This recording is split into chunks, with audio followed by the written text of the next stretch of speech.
नमस्कार विद्यार्थी मित्रांनो, मी professor Shubham Thackeray MPSC challenger अकॅडमीच्या या महा ऑनलाईन प्लॅटफॉर्मवर आपलं विद्यार्थ्यांचं सहर्ष स्वागत करतो। नुकतंच आपण पाठीमागे बघत आहोत एमपीएससी ग्रुप बी ड्रग इन्स्पेक्टर 2025 याच्या 200 पेक्षा जास्त जागांचं मागणीपत्र आयोगाला प्राप्त झालेलं आहे। आणि विशेष म्हणजे या ठिकाणी एकच पेपर होणार आहे, 100 प्रश्नांचा एक पेपर ज्याला 200 गुण असणार आहेत आणि त्यानंतर 50 मार्कांची मुलाखत। बस त्यानंतर तुम्ही निवडीसाठी पात्र ठराल।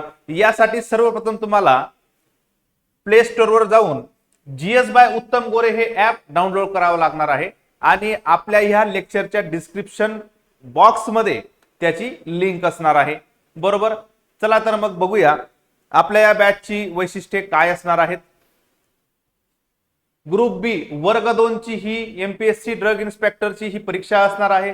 या ठिकाणी या आपल्या एमसीएमआर एमपीएससी चॅलेंजर अकॅडमीच्या या महा ऑनलाईन प्लॅटफॉर्मवर तुम्हाला दररोज लाईव्ह लेक्चर असणार आहेत, अनलिमिटेड व्ह्यूज असणार आहेत, पीवायक्यू प्रीवियस इयर क्वेश्चन पेपरचं या ठिकाणी विश्लेषण आपण करणार आहोत। नंतर तुम्ही पाहिलं पीडीएफ स्वरूपामध्ये नोट्स आणि टेस्ट सिरीज आपण विद्यार्थ्यांसाठी देणार आहोत। तर मित्रांनो, या संधीचा जास्तीत जास्त लाभ घ्या, कारण 2014-15 नंतर आता 2025-26 मध्ये येणारी ही ऍड आहे। तब्बल 10 वर्षांनी फार्मसीच्या विद्यार्थ्यांना ही संधी मिळते। त्याचं कारण असं की सुरुवातीला आयोगाने 3 वर्षांचा एक्सपिरियन्स अनुभवाची अट ठेवलेली होती। आता आयोगाने निवड झाल्यानंतर ते आपणाला प्रशिक्षण देणार आहेत, म्हणून सुरुवातीची जी 3 वर्षाची अट होती ती आता शिथिल करण्यात आलेली आहे आणि फ्रेशर्स विद्यार्थी देखील फ्रेशर स्टुडंट देखील हा फॉर्म भरू शकतात आणि या परीक्षेसाठी अप्लाय करू शकतात। तर आता बघूया विद्यार्थी मित्रांनो की यासाठी अभ्यासक्रम सिलेबस नेमका काय आहे ते।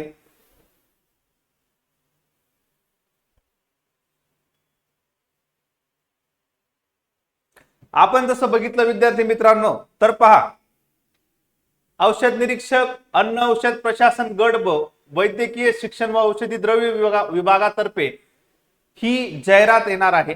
200 पेक्षा जास्त जागा, मी तर म्हणतो कमीत कमी 400 पर्यंत जागांचा अंदाज असणार आहे, कारण ही जाहिरात तब्बल 10 वर्षांनी निघालेली आहे। आणि यामध्ये तुम्ही पाहिलं परीक्षेचं स्वरूप लेखी स्वरूपाचं आहे, बरोबर आहे। त्यात 200 गुण असणार आहेत, त्यानुसार 100 गुण 100 प्रश्न असणार आहेत आणि एका प्रश्नाला गुणसंख्या असणार आहे 2, म्हणजे 200 गुणांचा हा आपला पेपर असणार आहे। कालावधी आहे 1 तासाचा, बरोबर आहे, कालावधी आहे 1 तासाचा। दर्जा पदवी स्वरूपाचा दर्जा या ठिकाणी देण्यात आलेला आहे।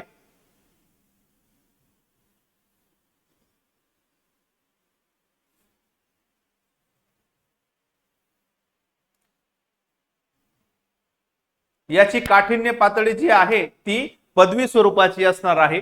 माध्यम याचं इंग्रजी आणि प्रश्नपत्रिकेचे स्वरूप वस्तुनिष्ठ बहुपर्यायी, ज्याला आपण एमसीक्यू मल्टिपल चॉईस क्वेश्चन असं म्हणतो, येतंय विद्यार्थी मित्रांनो। पहा, प्रश्न संख्या 100 प्रश्न 200 मार्कांसाठी, कालावधी आहे 1 तास, त्याची काठिण्य पातळी जी आहे ती आहे पदवी स्वरूपाची, माध्यम त्याचं असणार आहे इंग्रजी आणि प्रश्नपत्रिकेचे स्वरूप एमसीक्यू वस्तुनिष्ठ, ज्याला बहुपर्यायी म्हणतो, मल्टिपल चॉईस क्वेश्चन स्वरूपाचं असणार आहे। आणि त्यानंतर 50 मार्काची मुलाखत असणार आहे। मित्रांनो, खूप मोठी सुवर्ण संधी आहे, कारण एकच पेपर होणार आहे 200 मार्कांचा आणि त्यानंतर मुलाखत होणार आहे 50 गुणांची। पहा, याद्वारे आपण आपलं वर्ग 2 अधिकारी, क्लास 2 अधिकारी होण्याचं एक स्वप्न आपण पूर्ण करू शकतो। तर मित्रांनो, आता आपण थोडंसं सिलेबस कडे वळूया की सिलेबस नेमका कसा असू शकतो।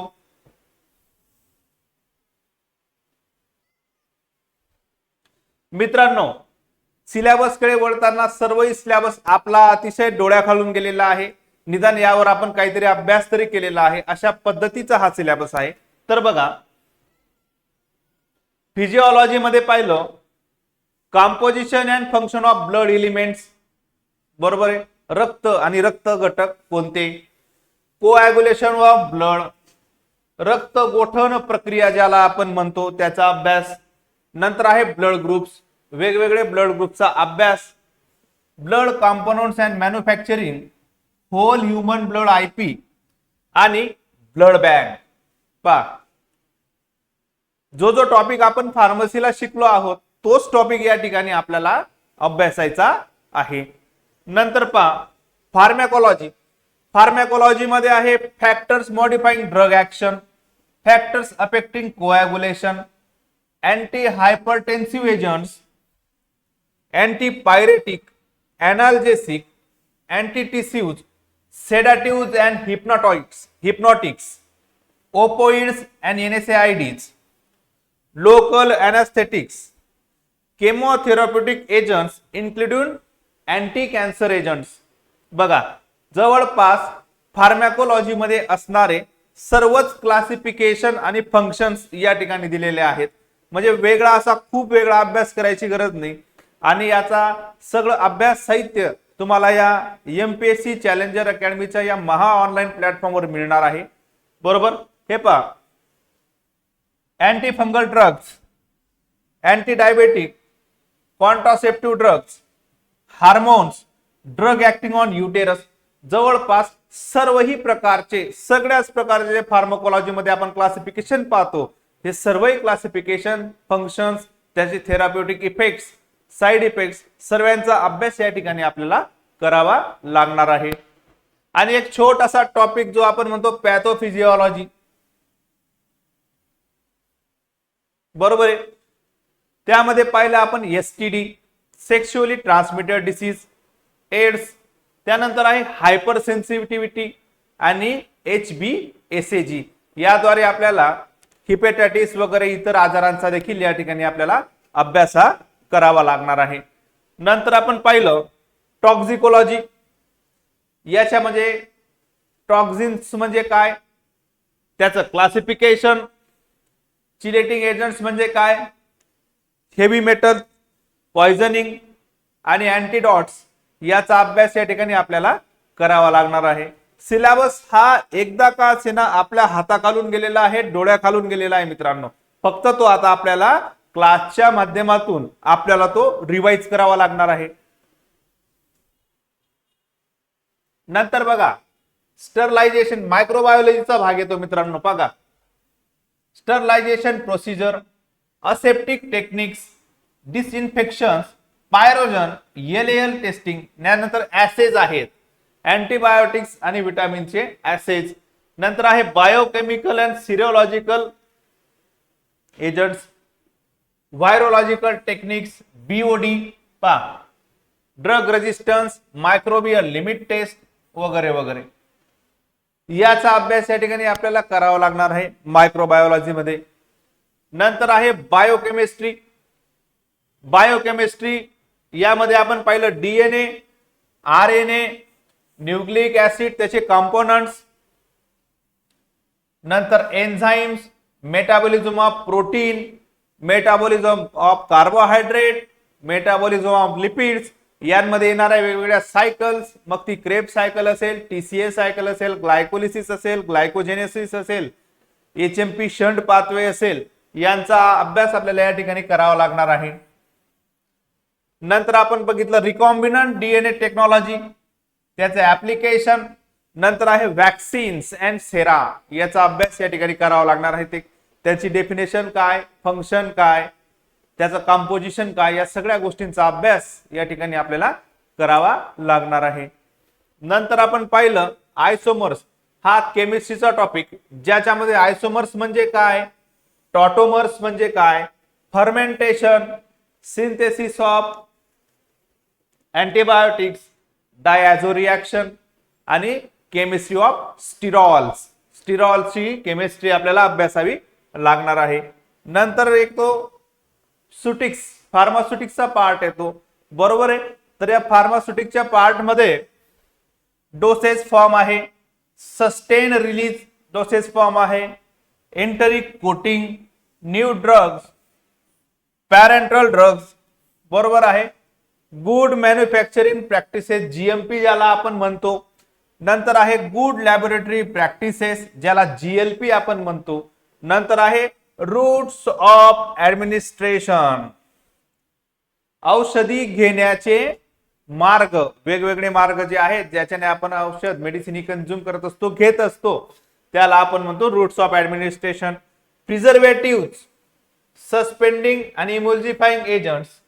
त्यानंतर आहे types of vehicles, types of waters, त्याचे स्टोरेज कंडिशन, वेगवेगळ्या औषधींची स्टोरेज कंडिशन, फार्मास्युटिकल प्रिपरेशन मध्ये कोणकोणते टाइप्स ऑफ वॉटर्स वापरले जातात, कोणते टाइप्स ऑफ व्हेकल्स आहेत, याचा अभ्यास करणं हे या परीक्षेसाठी महत्वाचं ठरतं. बरोबर आहे. नेक्स्ट, नंतर पुढे बघा principle and application of analysis. बघा यूव्ही स्पेक्ट्रा आहे, आयआर स्पेक्ट्रा आहे, HPLC, GLC, atomic absorption, HPTLC, यांचं आपल्याला ऍप्लिकेशन बरोबर आणि प्रिन्सिपल दोनच गोष्टी आहेत मित्रांनो. या ठिकाणी आपल्याला इन्स्ट्रुमेंटेशन नाही, परंतु आपण तरी ते शिकणार आहोत, पाहणार आहोत. ऍप्लिकेशन आणि अनालिसिस बरोबर काय आहे याचं आपल्याला काय शिकायचं आहे. एक म्हणजे प्रिन्सिपल, दुसरं म्हणजे त्याचं ऍप्लिकेशन्स. येतंय लक्षामध्ये. नंतर आहे limit test, heavy metals, device sutures. नंतर आहे सर्जिकल्स मध्ये मेडिकल डिव्हाइसेस सुचर्स, याचाही अभ्यास आपल्याला या ठिकाणी घ्यावा लागणार आहे. नंतर लॉज, हे वेगवेगळे जे काही लॉज आहेत, डीसीसी कमिटी असेल, डीटीएबी, मिस ब्रँडेड ड्रग्स वगैरे वगैरे. यानंतर गव्हर्नमेंट अनालिस्ट म्हणजे काय, बरोबर आहे. ड्रग इन्स्पेक्टर म्हणजे काय, त्याच्या ड्युटीज काय, त्याच्या क्वालिफिकेशन्स काय, याचा अभ्यास या ठिकाणी करावा लागणार आहे. नंतर डेफिनेशन ऑफ शेड्यूल MYU, बरोबर आहे, याचाही अभ्यास या ठिकाणी आपल्याला करावा लागणार आहे. बरोबर. आणि general knowledge related to pharmaceutical medicine field, हे सुद्धा कायदे आहेत मित्रांनो. बघा NHP, नॅशनल हेल्थ प्रोग्राम, बरोबर, ज्याला राष्ट्रीय आरोग्य अभियान असं आपण म्हणतो. नंतर आहे DPCO, ड्रग प्राइस कंट्रोल, याच्याशी रिलेटेड. नंतर आहे narcotic drugs act, poisons and antidotes, essential drugs म्हणजे काय, central drug authority, nutraceuticals, magic remedies act and rules, import of drug and cosmetic. हे जे काही आहेत हे सगळं कायदे प्रक्रियामध्ये येतात. ही कायदे प्रक्रिया आपल्याला शिकावी लागणार आहे. ती कशी असते, त्याच्यात जर कमिटी असेल तर कमिटी कशी बनलेली असते, आणि या कायद्यांचं उल्लंघन झालं तर पेनल्टी, दंड संहिता काय आहे हे आपल्याला पाहावं लागणार आहे. नंतर आहे WHO, GMP, इंटिफिकेशन, करंट इव्हेंट्स त्याच्याशी रिलेटेड काय असतील, कंझ्युमर प्रोटेक्शन ऍक्ट,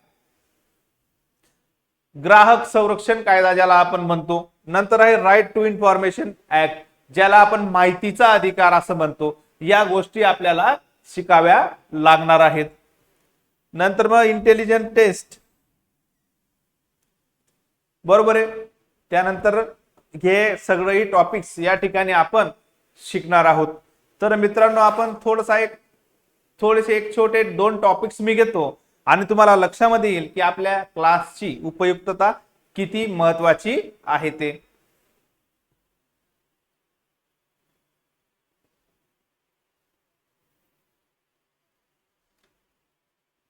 आपण टॉपिक शिकणार आहोत ब्लड, रक्त. Blood, its composition and function.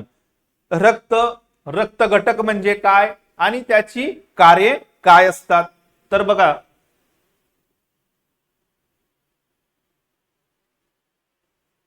Blood is a fluid connective tissue, बरोबर आहे. Blood is a fluid connective tissue. बरं आपण बघतो ते आहे वॉटरी किंवा फ्लो ॲबिलिटी असणारं, प्रवाहिता असणारं आहे, बरोबर आहे, फ्लूइड कनेक्टिव्ह टिश्यू.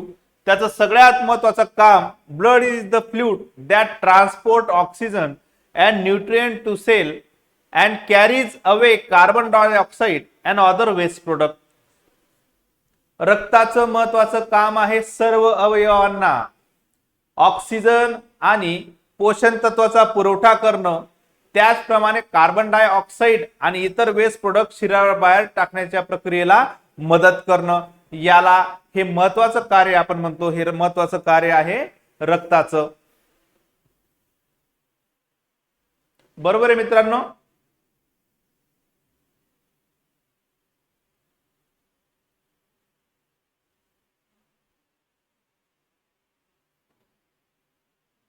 आता बघा कॅरेक्टरिस्टिक्स, प्रॉपर्टीज ऑफ ब्लड, नेमक्या काय प्रॉपर्टीज आहेत, त्याच्या कॅरेक्टरिस्टिक्स काय आहेत. विस्कस, थिकर अँड स्टिकी, बरोबर आहे. वॉटरी आहे, बरोबर आहे. थोडस स्टिकी, चिकटपणा त्याला आहे. टेम्परेचर 38 डिग्री सेल्सिअस मध्ये अँड फॅरेनहीट मध्ये म्हटलं तर 100.4 फॅरेनहीट हे त्याचं टेम्परेचर असतं, बरोबर. पीएच 7.35 ते 7.45, स्लाइटली अल्कलाइन असं नेचर आहे. कलर, आपण जर कलरच्या बाबतीमध्ये बघितलं तर रक्ताचा जो रंग आहे व्हरीज विथ ऑक्सिजन कंटेंट, त्यात किती प्रमाणामध्ये ऑक्सिजन प्रेझेंट आहे यानुसार कलर मध्ये थोडासा बदल, अगदी किंचितसा बदल आपल्याला पाहायला मिळतो. O2 असेल जास्त प्रमाणामध्ये तर ब्राईट रेड, कमी प्रमाणामध्ये असेल तर डार्क रेड, बरोबर आहे. O2 असेल चांगल्या प्रमाणामध्ये तर ब्राईट रेड, कमी प्रमाणामध्ये O2 ऑक्सिजन असेल तर ते रक्ताचा कलर डार्क रेड असा असतो. व्हॉल्यूम, मेल मध्ये 5 ते 6 लिटर रक्त असतं मानवी पुरुषांच्या शरीरामध्ये, आणि अडल्ट फिमेल स्त्रियांच्या शरीरामध्ये 4 ते 5 लिटर एवढं ब्लड व्हॉल्यूम असतं. येतंय लक्षामध्ये.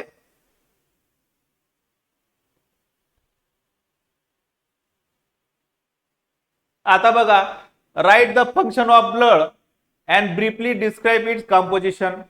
पहा फंक्शन ऑफ ब्लड काय आहे आणि इट्स कंपोजिशन, रक्त हे कोणकोणत्या घटकांनी बनलेलं आहे त्याचं डिस्क्रिप्शन, त्याची थोडीशी माहिती या ठिकाणी आपल्याला पाहायची आहे.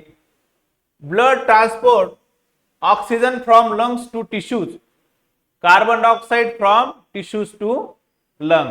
बघा ब्लड काय करतं, लंग्स पासून टिश्यूज पर्यंत ऑक्सिजन पुरवतं आणि टिश्यूज कडून कार्बन डायऑक्साइड घेऊन ते लंग्स कडे ट्रान्सपोर्ट करायचं काम करत असतं. Blood acts as vehicle for transportation of hormone, vitamins and other essential chemicals. बघा वेगवेगळ्या पद्धतीची पोषण तत्वे, वेगवेगळे हार्मोन्स ज्याला संप्रेरके म्हणतो, विटामिन्स, यांना वेगवेगळ्या अवयवांपर्यंत पोहोचवण्याचं काम रक्त हे करत असतं. It maintain water balance of body, शरीरातील पाण्याचा समतोल साधण्याचं काम देखील रक्त करत असतं. नंतर it maintain acid base balance, it maintain ion balance between the cells and surrounding fluids. बघा ब्लड रेग्युलेट टेम्परेचर देखील ते मेंटेन करायचं काम करतं. आपल्याला माहिती की आपल्या शरीराचं टेम्परेचर 37°C असतं, त्यापेक्षा जास्त झालं तर त्याला आपण फिवर असं म्हणतो, आपण ताप येणं असं म्हणतो, बरोबर आहे.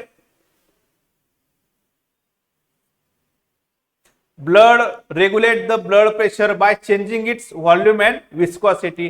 रक्त दाब, ब्लड हे ब्लड प्रेशर देखील मेंटेन करतं बाय चेंजिंग इट्स व्हॉल्यूम, रक्ताचं प्रमाण बदलवून, आणि त्याची विस्कॉसिटी, प्रवाहिता ही प्रॉपर्टी बदलून तो बीपी, तो रक्तदाब मेंटेन करायचं काम देखील रक्त या ठिकाणी करत असतं. It transport the cellular waste product to excretory organ which are kidney आणि लंग्स. बघा जे काही शरीरामध्ये वेस्ट प्रोडक्ट तयार झालेले असतील, कदाचित ते नायट्रोजनस फॉर्म मध्ये असतील किंवा इतर फॉर्म मध्ये असतील, त्यांना शरीराबाहेर टाकण्यासाठी त्या पदार्थांना लंग्स पर्यंत आणि किडनी पर्यंत घेऊन जाण्याचं काम, वाहून नेण्याचं काम रक्त करत असतं. शरीरामध्ये आवश्यक नसलेला पदार्थ, वेस्ट प्रोडक्ट शरीराच्या बाहेर टाकणं त्याला एक्सक्रिशन म्हणतात आणि अशा ऑर्गन्सला एक्सक्रिटरी ऑर्गन म्हणतात. पहा, हा इथं एक उल्लेख आलेला आहे एक्सक्रिटरी ऑर्गन. येत आहे लक्षामध्ये.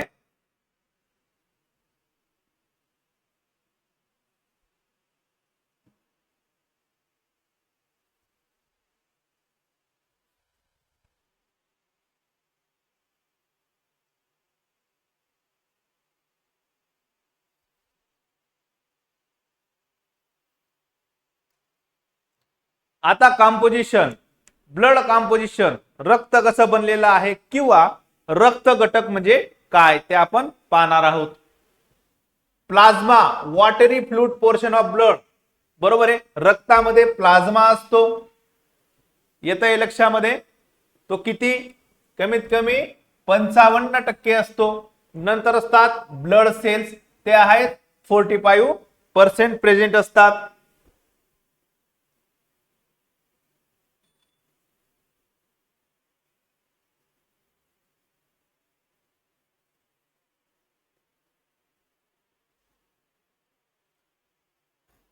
प्लाझ्मा पाहिला, ब्लड सेल्स. ब्लड सेल्स मध्ये बघा, मग ब्लड सेल्स मध्ये काय असतं?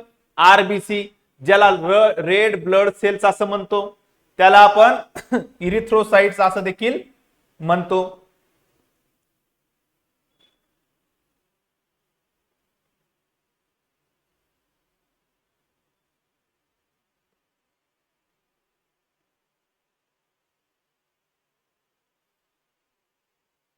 आता याला इरिथ्रोसाइट का म्हणतात? कारण आरबीसी या बोन मॅरो मध्ये तयार होतात. बोन मॅरो मध्ये इरिथ्रोपोएटिन नावाचा हार्मोन हा आरबीसी फॉर्मेशनला मदत करतो, म्हणून त्याला इरिथ्रोसाइट सुद्धा म्हणतात. आणि आरबीसी तयार होण्याची प्रक्रिया बोन मॅरो मध्ये घडते, तर त्याला इरिथ्रोपोएसिस देखील म्हणतात. एवढं लक्षात घ्या. Carry oxygen through out the body, पूर्ण शरीरामध्ये ऑक्सिजन कॅरी करायचं काम त्या करत असतात. नंतर आहे डब्ल्यूबीसी, व्हाईट ब्लड सेल्स, याला आपण ल्युकोसाइट्स देखील म्हणतो. बरोबर आहे. These are the cells of immune system that are involved in protecting body against infection. Infection विरुद्ध, बरोबर, किंवा एखादा फॉरेन पार्टिकल्सने शरीरामध्ये एंट्री केली आणि त्यामुळे जर काही बिघाड झाला तर त्याच्या विरुद्ध प्रतिकार क्षमता, त्याच्या विरुद्ध लढण्याचं काम डब्ल्यूबीसी करत असते. जखम झालेली असते त्यावेळेस सर्वात अगोदरचा रिस्पॉन्स हा डब्ल्यूबीसीचा असतो. नंतर आहे platelet. Platelets are tiny blood vessels that helps your body form clots to stop bleeding. जेव्हा जखम झालेली असते त्या ठिकाणी प्लेटलेटच्या रिस्पॉन्स, डब्ल्यूबीसीच्या रिस्पॉन्सला प्लेटलेट रिस्पॉन्स देतात आणि एक शिवण कामाचं काम करतात. एक बारीक बारीक रक्तवाहिन्यांचं जाळं तयार करतात की ज्याद्वारे रक्त त्या जखमेतून बाहेर येणार नाही आणि बाहेरचं इन्फेक्शन त्या ठिकाणी होणार नाही. अशा पद्धतीने आणि रक्त हे त्या जखमेतून वाहणं बंद होतं.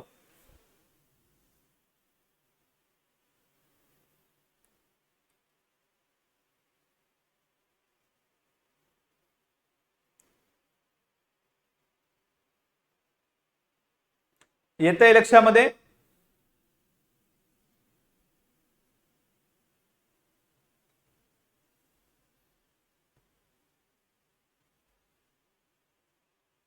तर मित्रांनो, या ठिकाणी मी प्रोफेसर शुभम ठाकरे या ठिकाणी थांबतो आणि एक छोटीशी एक ओळख प्रस्तावना आणि एक छोटेसे 2 टॉपिक घेऊन मी आपल्या क्लासची उपयुक्तता काय आहे, येणाऱ्या जागा ड्रग इन्स्पेक्टरच्या किती आहेत, त्याची परीक्षा पद्धती काय, त्याचा अभ्यासक्रम काय, याची एक छोटीशी माहिती, एक ओळख प्रस्तावना या ठिकाणी दिलेली आहे.